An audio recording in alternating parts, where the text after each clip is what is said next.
小绿，今天给大家带来的是我身边的蔚来 ES6，它呢是蔚来旗下的第2款量产车型，听名字就知道它比 ES8要小1号，定位中型 SUV。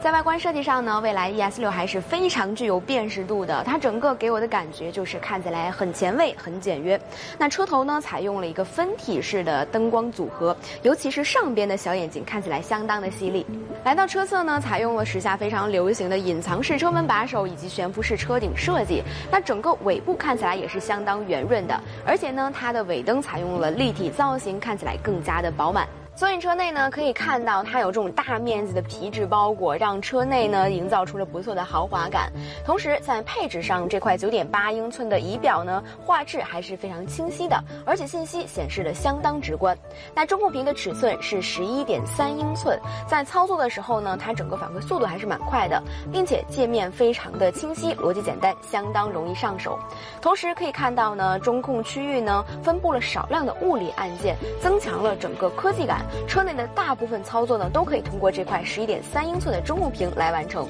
最后呢，来说一下我感受比较深的是它的座椅，整个座椅呢填充物非常的厚实，承托性也相当的不错。来到后排，座椅的乘坐效果呢同样相当的不错，轴距是2900毫米，在同级别当中处于一个不错的水平，并且呢得益于它电动车的结构啊，所以呢它的地台是全平的，可以保证中间这名乘客的舒适性。而且在后排的配置方面呢，它有给到我们空调出风口以及2个 USB 充电接口。蔚来 ES6 它的100公里加速时间最快为4.7秒，在续航方面呢，它的续航呢最高可以达到610公里，大大缓解了里程焦虑。在电能补给方面呢，您可以通过专属充电桩以及超充桩进行充电，而且蔚来还提供有一键家电和充电车的服务。那目前啊，蔚来的第2代换电站也已经投入使用了。那整个换电过程呢，您无需下车，只需在车内就可以通过一键家电自助完成整个充电过程，更加的高效快捷。在服务方面呢，蔚来也是做得相当不错的。